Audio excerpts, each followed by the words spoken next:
नमस्कार। आकाशवाणी से प्रस्तुत है समाचार संध्या।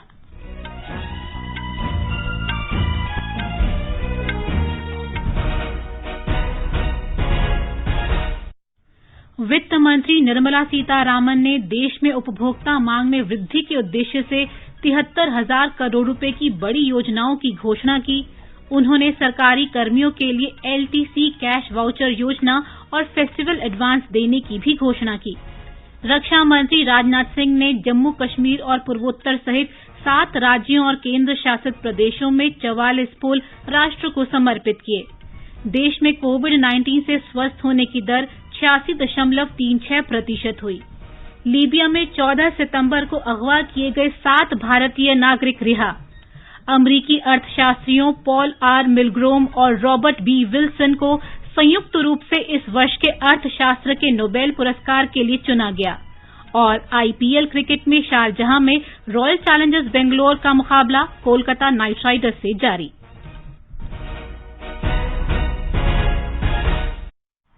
समाचार संध्या में लवलीन निगम के साथ मैं प्रियंका अरोड़ा। कोविड-19 महामारी के खिलाफ देश एकजुट होकर लड़ रहा है। आप भी हमारे साथ सुरक्षा और बचाव के 3 आसान एहतियाती उपायों का संकल्प लें।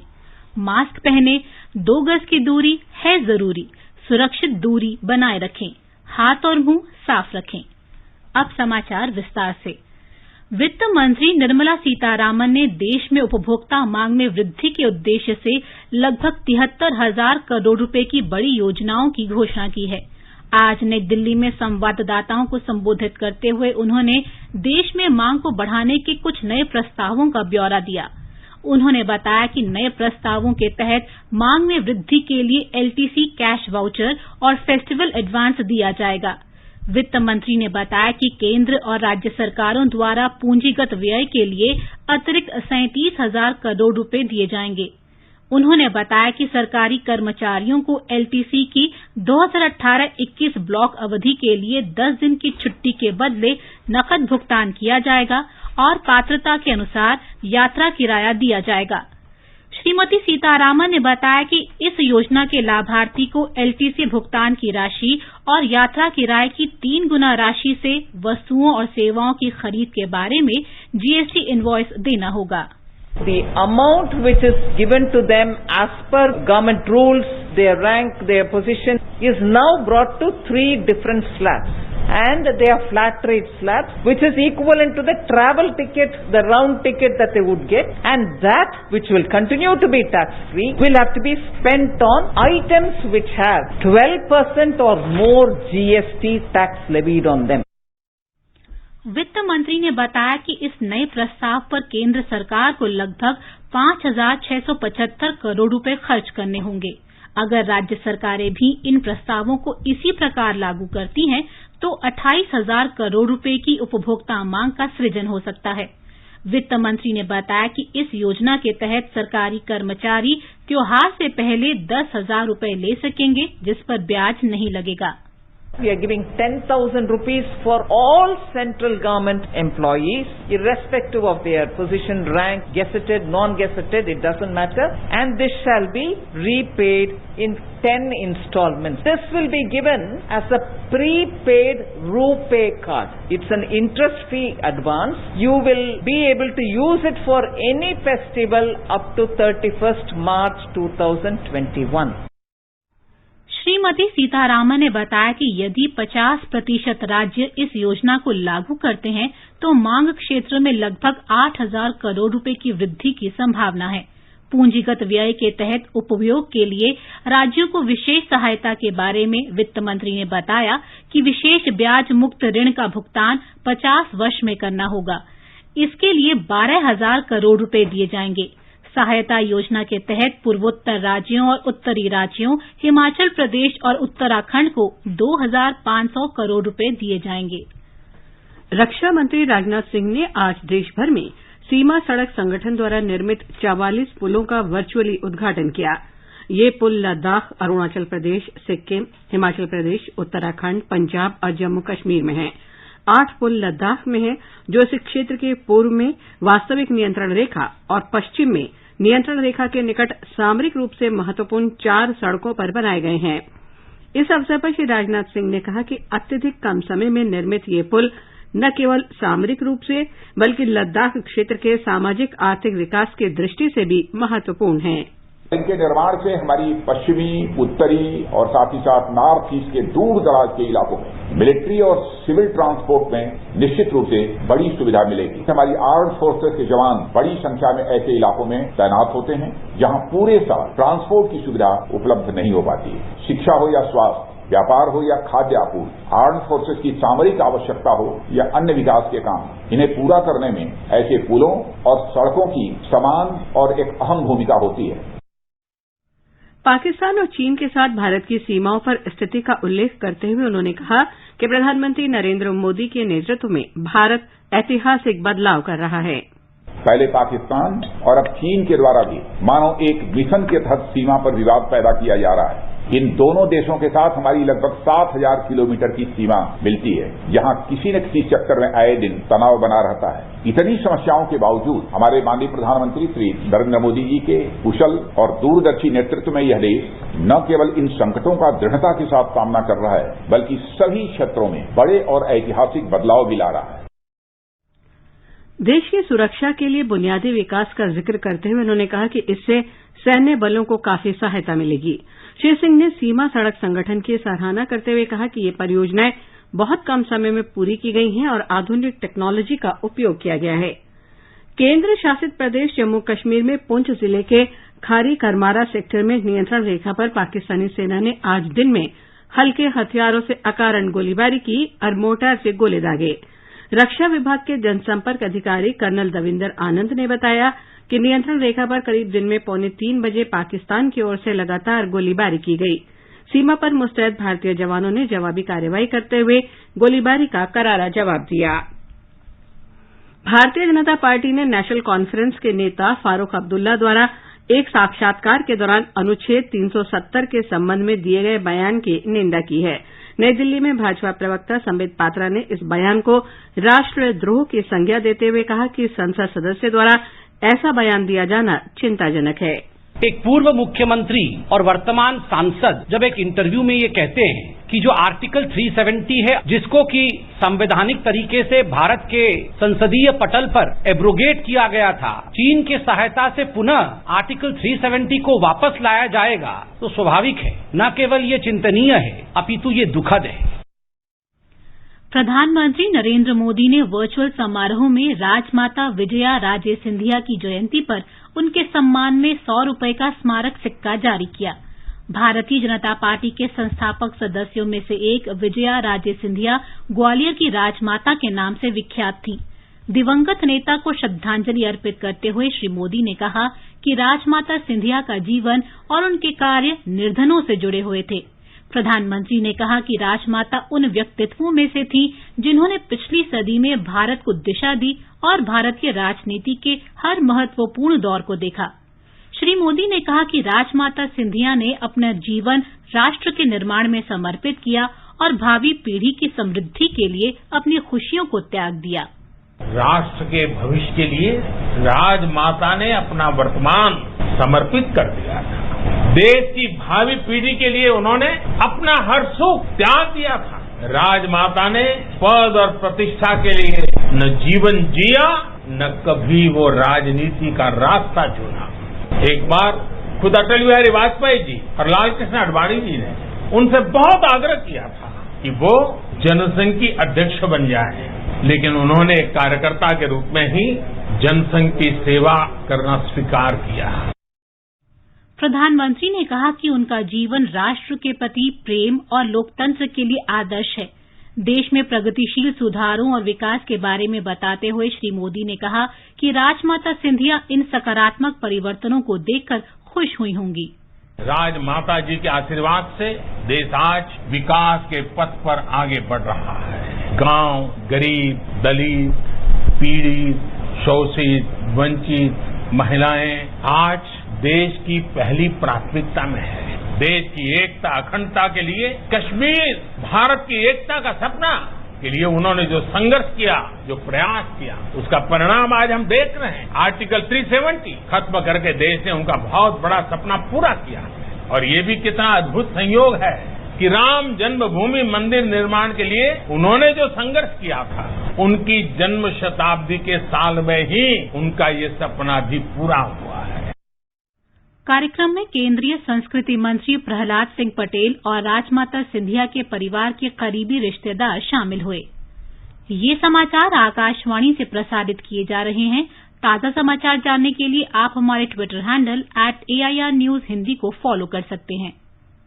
चलो मिलकर एक शुरुआत करें, चलो एक फैसला आज करें, मास्क नहीं तो टोकेंगे, कोरोना को रोकेंगे, चलो एक इरादा करते हैं, चलो खुद से वादा करते हैं, मास्क नहीं तो टोकेंगे, कोरोना को रोकेंगे। ये आकाशवाणी है। देश में कोविड-19 से स्वस्थ होने की दर 86.36% हो गई है। पिछले 24 घंटों के दौरान 71,000 कोविड मरीज ठीक हुए। स्वास्थ्य मंत्रालय ने बताया है कि अब तक कुल 61,49,000 से अधिक रोगी स्वस्थ हो चुके हैं। मंत्रालय ने बताया कि कोरोना संक्रमण से स्वस्थ होने की दर बढ़ने से संक्रमित लोगों की दर 12.10% रह गई है। पिछले 24 घंटे के दौरान संक्रमण के 66,732 नए मामलों की पुष्टि होने के बाद संक्रमित लोगों की संख्या 71 लाख से अधिक हो गई है। वर्तमान में मृत्यु दर 1.53% हो गई है, जो विश्व में सबसे कम है। जिन 5 राज्यों में कोविड के उपचाराधीन रोगियों की संख्या अधिक है, उनमें संक्रमण मुक्त होने की दर में धीरे धीरे सुधार हो रहा है और मृत्यु दर भी कम हो रही है। ये राज्य हैं महाराष्ट्र, कर्नाटक, केरल, आंध्र प्रदेश और तमिलनाडु। स्वास्थ्य मंत्रालय ने कहा कि केंद्र राज्यों को आवश्यक धनराशि, चिकित्सा उपकरणों की आपूर्ति और आवश्यक दिशा निर्देश उपलब्ध कराकर राज्यों की कोविड उपचार क्षमता में वृद्धि कर रहा है। भारतीय आयुर्विज्ञान अनुसंधान परिषद के अनुसार पिछले 24 घंटों में 9,94,000 नमूनों की जांच की गई। अब तक कुल 8,78,00,000 जांच की जा चुकी हैं। स्वास्थ्य मंत्री डॉक्टर हर्षवर्धन ने इन अफवाहों का कड़ाई से खंडन किया है कि सरकार आर्थिक कारणों से कोविड वैक्सीन उपलब्ध कराने में युवा और नौकरीपेशा लोगों को प्राथमिकता देगी। उन्होंने कहा कि प्राथमिकता समूहों का निर्धारण 2 प्रमुख आधारों पर किया जाएगा। ये आधार हैं संक्रमण से ग्रस्त होने की अधिक आशंका वाले लोग और कोविड उपचार में लगे पेशेवर लोग। स्वास्थ्य मंत्री ने लोगों से ऐसी किसी भी खबर की पुष्टि किए बिना उसे साझा नहीं करने का आग्रह किया।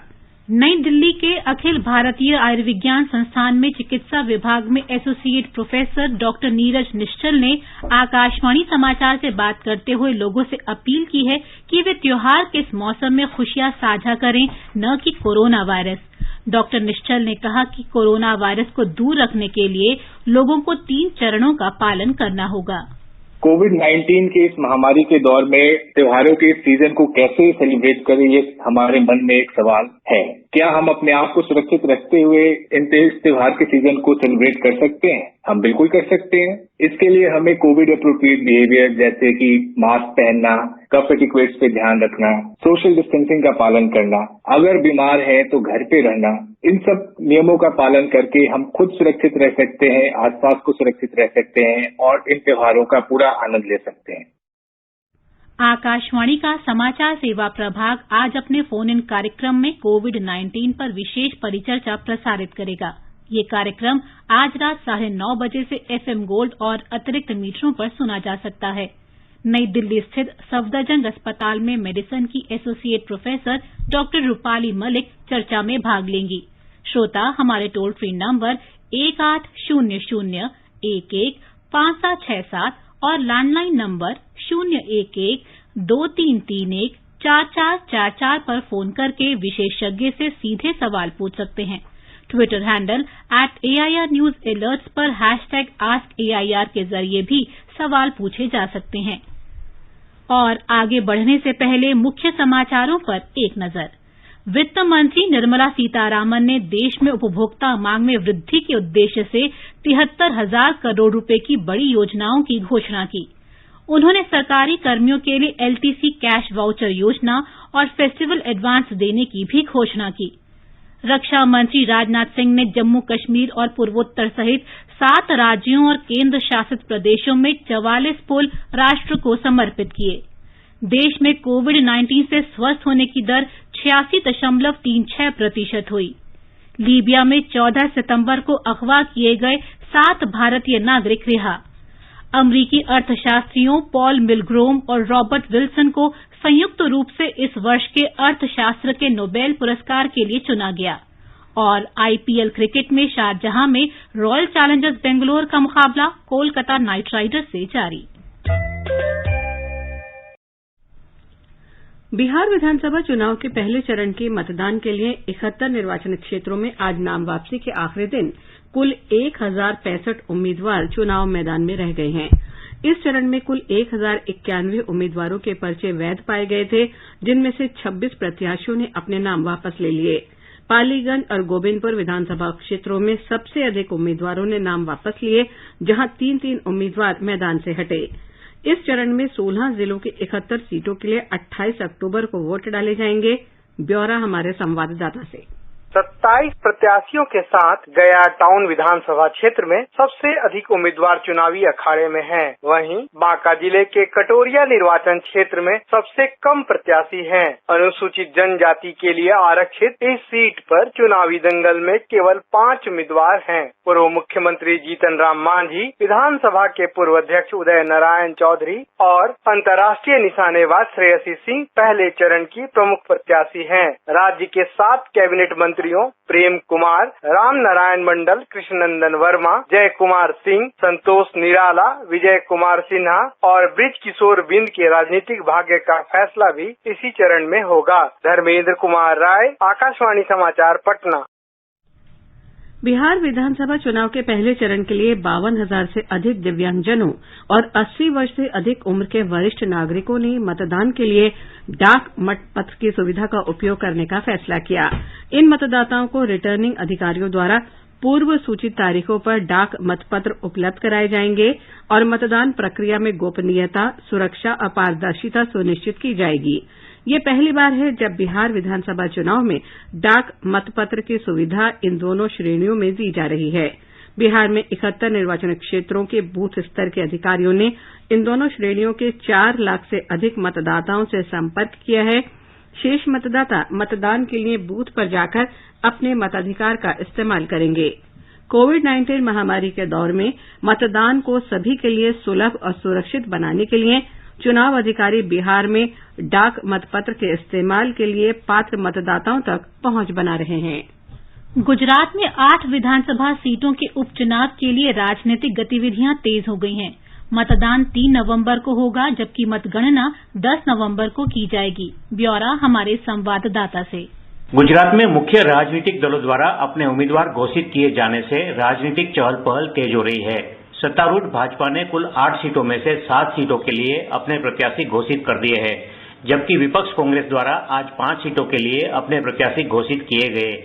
इस तरह अबडासा, मोरबी, धारी, करजण और गढ़ड़ा अनुसूचित जाति सीटों के लिए मुख्य प्रत्याशियों के नाम साफ हो चुके हैं। हालांकि भाजपा ने अभी लिमड़ी सीट के लिए और कांग्रेस ने लिमड़ी, डांग अनुसूचित जनजाति और कपराड़ा अनुसूचित जनजाति सीटों के लिए अभी अपने उम्मीदवार घोषित नहीं किए हैं। नामांकन दाखिल करने की अंतिम तारीख 16 अक्टूबर है, जबकि नामांकन वापस लेने की अंतिम तारीख 19 अक्टूबर है। योगेश पंड्या, आकाशवाणी समाचार, अहमदाबाद।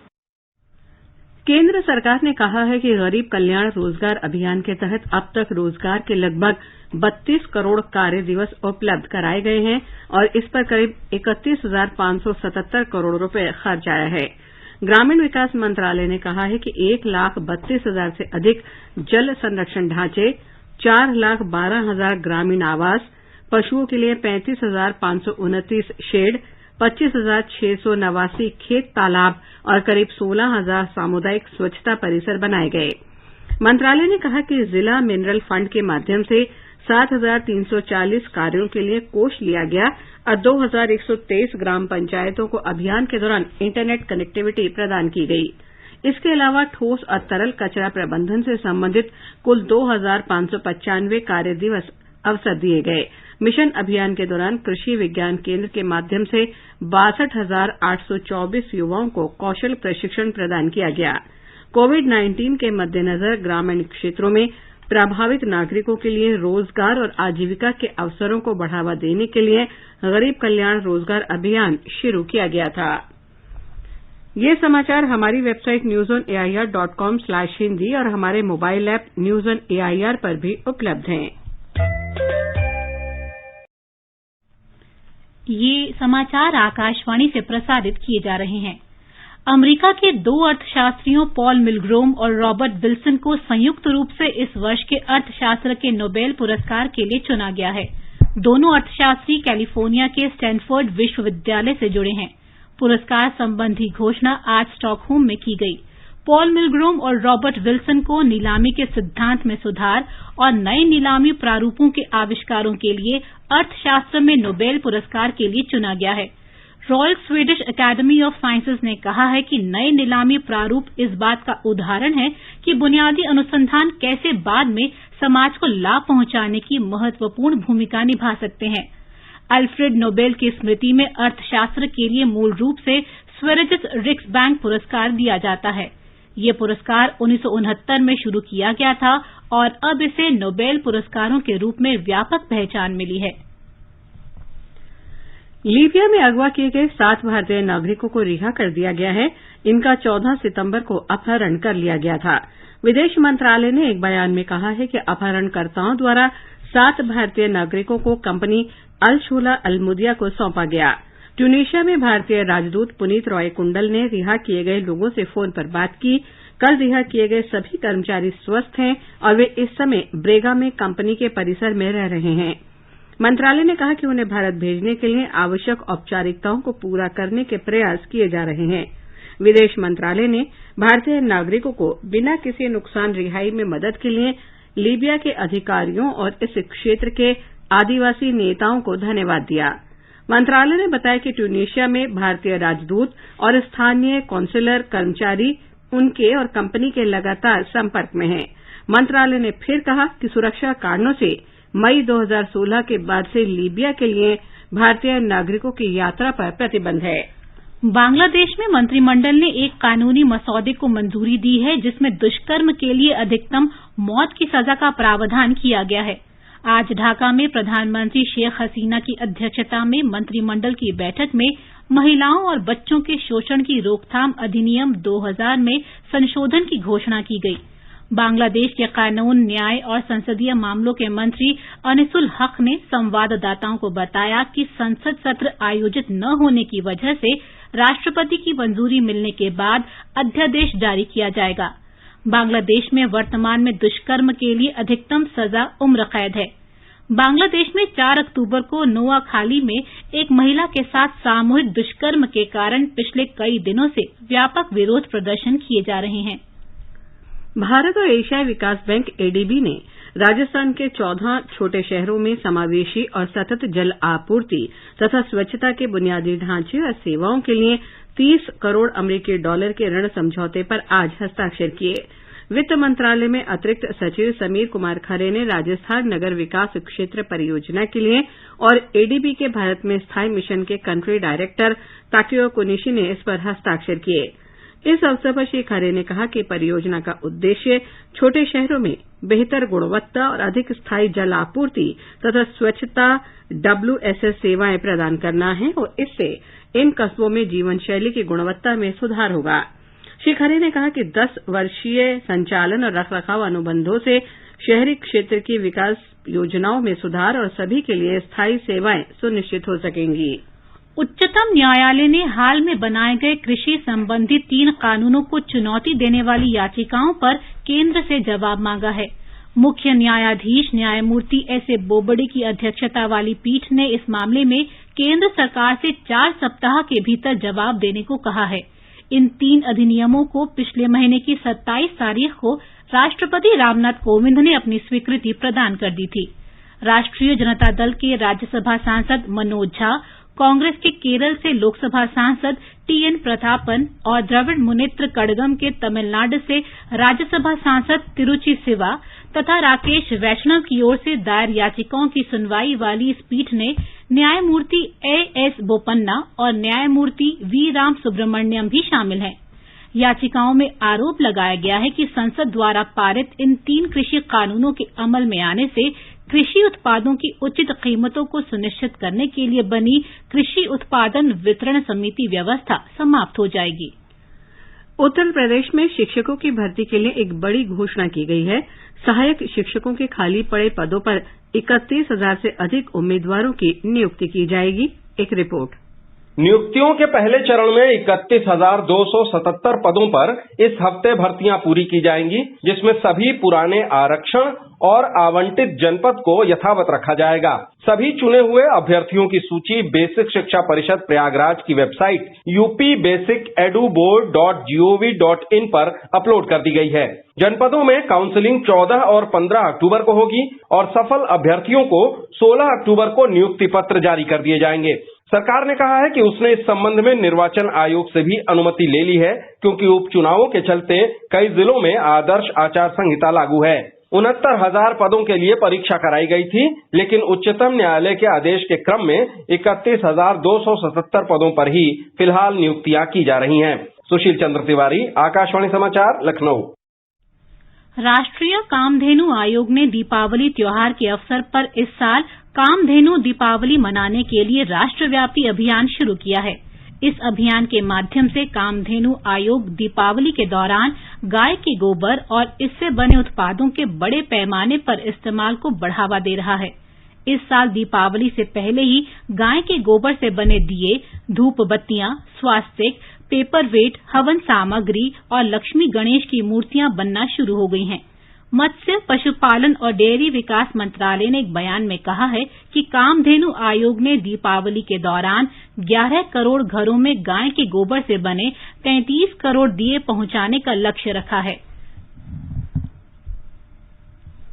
आईपीएल क्रिकेट में शारजाह में कोलकाता नाइट राइडर्स और रॉयल चैलेंजर्स बेंगलोर के बीच मुकाबला चल रहा है। रॉयल चैलेंजर्स बेंगलोर ने टॉस जीतकर पहले बल्लेबाजी करने का फैसला किया। ताजा समाचार मिलने तक बेंगलोर ने 9 ओवर में 1 विकेट पर 72 रन बना लिए हैं।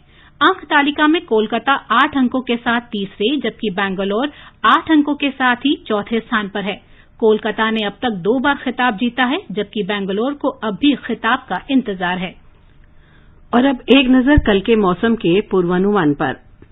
राष्ट्रीय राजधानी दिल्ली में आमतौर पर आसमान साफ रहेगा। न्यूनतम तापमान 20 डिग्री और अधिकतम तापमान 35 डिग्री सेल्सियस रहने की संभावना है। मुंबई में सामान्य बारिश होने की संभावना है। न्यूनतम तापमान 26 डिग्री और अधिकतम तापमान 32 डिग्री सेल्सियस के आसपास रहेगा। चेन्नई में भी कहीं कहीं बूंदाबांदी हो सकती है। तापमान 25 से 33 डिग्री सेल्सियस के बीच रह सकता है। कोलकाता में गरज के साथ बारिश हो सकती है। न्यूनतम तापमान 28 डिग्री जबकि अधिकतम 35 डिग्री सेल्सियस के बीच रहेगा। गुवाहाटी में हल्की बारिश हो सकती है। शहर में न्यूनतम तापमान 25 डिग्री जबकि अधिकतम 36 डिग्री सेल्सियस रहने की संभावना है। केंद्र शासित प्रदेश जम्मू और कश्मीर के जम्मू में न्यूनतम तापमान 18 डिग्री और अधिकतम तापमान 34 डिग्री सेल्सियस रहेगा। शहर में आमतौर पर आसमान साफ रहेगा। श्रीनगर में शाम को आंशिक रूप से बादल छा सकते हैं। तापमान 5 से 25 डिग्री सेल्सियस के बीच रहने की संभावना है। लद्दाख में आमतौर पर आसमान साफ रहेगा। न्यूनतम तापमान 0 से 1 डिग्री नीचे तथा अधिकतम 20 डिग्री सेल्सियस रहेगा। गिलगित में दोपहर या शाम को आंशिक रूप से बादल छाए रहेंगे। तापमान 9 और 26 डिग्री सेल्सियस के बीच रहने के आसार हैं।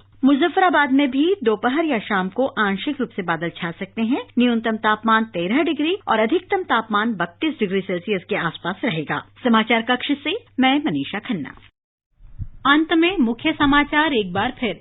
वित्त मंत्री निर्मला सीतारामन ने देश में उपभोक्ता मांग में वृद्धि के उद्देश्य से 73,000 करोड़ रुपए की बड़ी योजनाओं की घोषणा की। उन्होंने सरकारी कर्मियों के लिए एलटीसी कैश वाउचर योजना और फेस्टिवल एडवांस देने की भी घोषणा की। रक्षा मंत्री राजनाथ सिंह ने जम्मू कश्मीर और पूर्वोत्तर सहित 7 राज्यों और केंद्र शासित प्रदेशों में 44 पुल राष्ट्र को समर्पित किए। देश में कोविड-19 से स्वस्थ होने की दर 86.36% हुई। लीबिया में 14 सितंबर को अगवा किए गए 7 भारतीय नागरिक रिहा। अमरीकी अर्थशास्त्रियों पॉल मिलग्रोम और रॉबर्ट विल्सन को संयुक्त रूप से इस वर्ष के अर्थशास्त्र के नोबेल पुरस्कार के लिए चुना गया। और आईपीएल क्रिकेट में शारजहां में रॉयल चैलेंजर्स बेंगलोर का मुकाबला कोलकाता नाइट राइडर्स से जारी। इसके साथ ही समाचार संध्या का ये अंक समाप्त हुआ। नमस्कार।